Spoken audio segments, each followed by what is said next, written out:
저 나와 있습니다. 차기 비서실장 대통령도 모른다. 맞습니까? 지금 대통령 마음을 아는 청와대 참모가 있나요? 모든 걸 지금 대통령 혼자서 이 고심하고 결단을 하려다 보니까 지금 참모들도 모르고 또 대통령 본인도 모를 수 있다는 설이 있더라고요. 그럴 수 있습니다. 예, 본인도 모를 수 예. 있다. 그래서 예. 최근 얘기만 한번 보면 워낙 많이 돌아왔는데 최근 얘기를 먼저 해보겠습니다.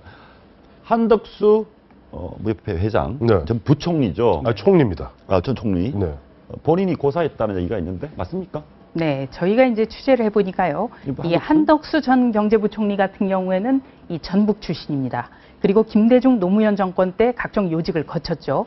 그래서 어떤 이 탕평 인사 차원에서 대통령 비서실장을 발탁한다면 이라는 가정하에 이 한덕수 전 부총리가 급부상을 했다는 소식 많이 전해드렸습니다. 예. 네, 그런데 이 여권의 한 핵심 인사가 한덕수 전 부총리를 실제 만나봤더니 제안이 왔는데 고사한 것 같은 예. 그런 취지의 발언을 했다고 합니다.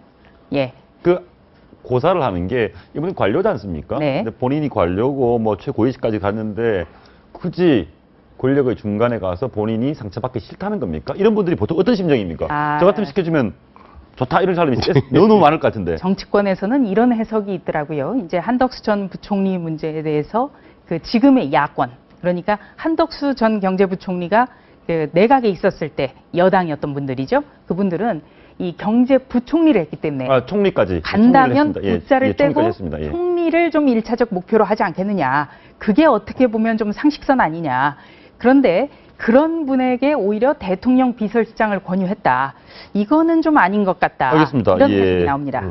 그런데 아니 뭐 본인 고사할 수도 있고 이 얘기는 왜 나옵니까? 저희가 보면 이주영 의원이 또 뭐 친박이 있기도 하고 등등 해서 이번에 원내대표가 다 대결했다가 청와대에서는 이주영 의원이 원내대표가 되시기를 굉장히 학수고대했겠죠. 예. 유승민 의원이 2월 2일 날 원내대표 되지 않았습니까? 그러면 뭔가 이주영 전 장관에게는 청와대에서 박 대통령이 뭔가 좀 뭐 채무식이 있는 것 같아요. 이거 뭐 좀 해줘야겠다. 근데 문제는 지금 만약에 이주영 장관을 갖다 비서실장으로 차출했을 경우에는 마산 합포든가요? 마산이죠. 마산이죠. 예. 마산에서 보궐선거를 해야 됩니다. 그러니까 의원직을 만들어야 국회의원이 됩니다. 장관에 입각하면 의원직을 유지하는데 그렇죠. 일반 공직에 가면 의원직을 그만둬야 됩니다. 물론 딱 명문으로 예. 청와대 비서실장이나 수석이 의원을 갖다 겸할 수 없다는 규정은 없습니다. 예. 다만 그러나 우리 법에 보면은 국무위원은 국회의원을 겸할 수 있다는 규정은 있어요. 그런데 관례적으로 청와대 수석 이상 중에서 딱 한 번 수석하고 의원을 갖다 겸한 사람 딱 한 사람밖에 없습니다. 우리 좀 헌정사상 박철원 당시 청와대 정책보좌관이 비례대표 전국구 의원을 겸했을 뿐이고 나머지는 이주영 장관이 만약에 비서실장으로 간다면은 빠지를 떼야 돼요.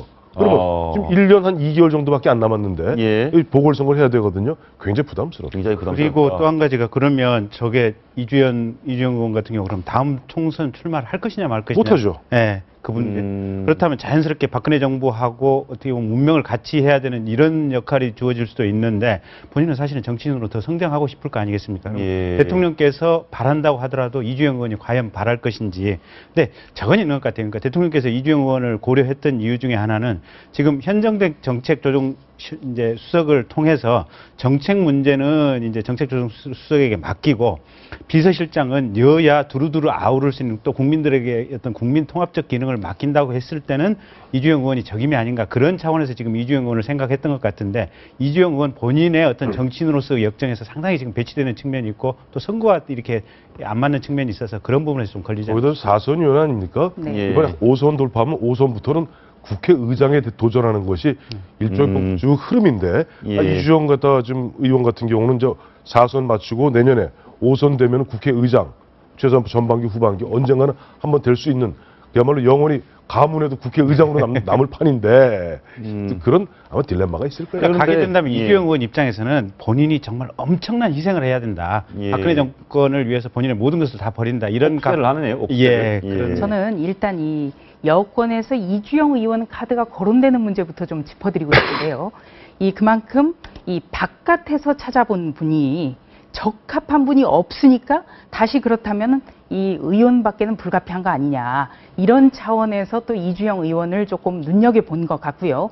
또 지난번 원내대표 경선에서 이 친박이라는 이유로 사실상 이 낙마를 했다라는 분석이 많기 때문에 뭔가 좀 이 챙겨드려야 되는 거 아니냐 이런 얘기도 나옵니다. 그만큼 이 대통령 비서실장은 일반 국무위원과는 달리 대통령과의 호흡이 맞아야 됩니다. 그러니까 대통령이 무슨 말을 했을 때 이거는 어떤 맥락에서 어떤 의지를 가지고 한 거다. 이런 해석이 바로 즉각 바로 가능해야 되는데 바깥에서 온 분이 이거를 헤아리기 이거 정말 쉽지가 않거든요. 네. 그렇기 때문에 이제 하나의 아이디어 차원에서 다시 이 현역 의원을 다시 기용하는 문제, 이 부분이 좀 거론이 된 걸로 알고 있고요. 문제는 바로 총선 문제죠. 이주영 의원 같은 경우에 이제 내년 총선, 또 그 이명박 정부 때만 하더라도 임태희 의원이 비서실장 가면서 의원직을 사퇴했습니다. 그렇죠. 네. 그런데 이 임태희 전 실장의 경우에도 당시에 청와대 들어가고 나서 끝나고 다시 국회로 돌아오려 하는데 이게 굉장히 여의치 않습니다. 쉽지 않군요. 네. 그렇기 때문에 의원들 입장에서도 이 임태희 효과를 많이 생각들을 해볼 겁니다. 아니 그런데 네. 제가 아까 보니까 우리 김경진 변호사께서 이완구 총리 그 눈물 갖고 음모설 하셨죠. 저도 사실 오늘 가만히 흐름을 보면서 제가 좀 목리설을 하나 퍼뜨리고 싶어요. 목리설. 이게 무슨 김기춘 비서실장의 목리가 아닌가 싶어요, 저는. 저 사람 아닙니다. 저 사람 아닙니다. 왜냐하니까 잘 보세요. 김기춘 실장 어떤 분입니까? 예전에 저 장관 되기 전에 잠깐 공직 그만두었을 때 그래 안방에서 아침 9시 되면 저 정장에 와이셔츠 입고 2층 서재로 올라갈 정도로 공직관이 뚜렷한 분인데 어제 수석 비서관에 있고 또 대통령이 주재하는 대수비에 공석으로 퍽 남았었죠. 오늘 보니까 지금 나오는 이야기들이 이미 청와대 비표까지 반납을 했대요.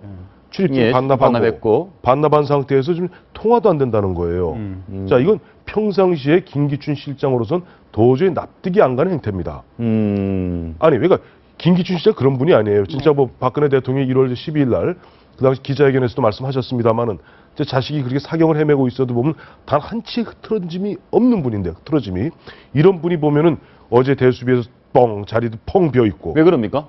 그게 제가 목리설이라니까요. 왜 목리를 부립니까? 사실은 보면은 혹여라도 보면 지금까지 1월 12일 지난번 박근혜 대통령 말씀하시고 2월 17일 윤두현 홍보수석이 4개 부처 장관 발표할 때까지 한 달 넘어 동안 김기춘 실장에 대해서 그만둔다는 얘기 한 적이 없습니다. 사실은 1월 10일 박근혜 대통령은 뭐라고 말씀하셨냐 하니까 현안이 정리되고 나면은 그때 가서 생각해보자 그랬어요. 진퇴를. 그런데 2월 17일이죠. 이번에 설 연휴 직전에 윤두현 수석이 나와서 이야기하면서 사표를 내시고 사표를 대통령께서 수용하셨다? 이렇게 처음 얘기하셔서 기정사실화된 거란 말이에요. 그렇다면은 여기 나옵니다만 황교안 법무장관, 권영세 주중대사, 한강호 국민대통합위원장 많이 돌았습니다. 중간에 몇 분들 특히 계세요? 아니 여기 더 있어요. 김학성 전 의원까지 합치면 14명인가 되더라고요. 이게 3명으로 줄었다가 역대 저도 보면 한 20몇 년간 정치판 언저리에 있으면서 이게 압축되는 건 봤어도 압축되다가 다시 팽창되는 건 처음 봤어요. 이게 뭐냐니까 거기에다가 지금 보면 평상시에 공직관에 뚜렷하게 짝이 없는 그 김기춘 실장이 보면은 이 반납하고 전화 안 받고 이게 통상 보면 우리 흔히 목리 부릴 때 하는 거거든요. 그래서 전 이게 혹시 김기춘 실장의 목리가 아닌가 그런 분위기에서 아침에 민경욱 대변인이 아직 오늘 결정된 거 없다. 내일 대통령 취임 2주기고 바로 3월 1일이면 대통령 8박 9일 해외 여행 나가십니다. 자, 해외 여행 나가실 때는 대통령 비서실장은 서울에서 청와대 지키면서 모든 걸 꽉 지키는 이른바 수비 대장인데 어떻게 된 겁니까?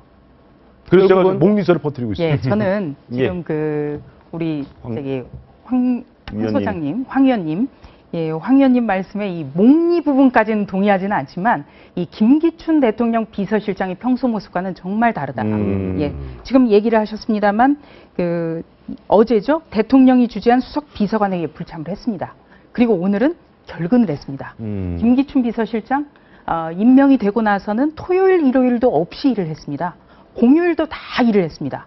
거기에 비춰봤을 때는 굉장히 이례적인 거거든요. 반납하고. 아니 근데 대통령께서 다음 비서실장 인선하기 쉽도록 자리를 빨리 피해가지고 본인의 모습을 아예 지워주는 것이 다음 비서실장 고르기에 좋다라고 판단한 거 아닐까요? 그런데 이 김기춘 비서실장의 이 삶의 궤적에 비춰봤을 때 이 공백이라는 거는 있을 수가 없거든요. 이 김 실장의 이 머리카락, 헤어스타일 가지고 이제 검사들이 많이 얘기들도 하는데요. 한치의 오리 흐트러짐이 없습니다. 그렇죠. 예. 바로 이제 거기서 그분의 성격을 나타내는데 저는 오늘 이제 김기춘 대통령 비서실장 결근 소식을 들으면서 야, 새삼 정홍원 전 국무총리 대단한 분이라는 생각을 했습니다. 왜냐하면 작년 4월에 이미 교체가 돼서 1년 가까이 본의 아니게 본인의 뜻과는 전혀 무관하게 정말 어정쩡한 상태로 국무총리직을 수행을 했거든요. 그럼에도 불구하고 늘 웃는 모습으로 마지막 순간까지 손수 그날 비가 내렸는데요. 제가 참 가슴이 찡했습니다. 정홍원 총리가 퇴임하시는 날. 퇴임하는 날. 예, 이완구 국무총리 임명 동의안이 가결된 순간에 이제 퇴임식을 했는데 굉장히 초라하고 잘 알려지지도 않게 퇴임식이 열렸습니다. 퇴임식이 진짜 열렸는지 안 열렸는지도 모를 정도로 2월 16일 3시입니다. 그때. 그렇습니다.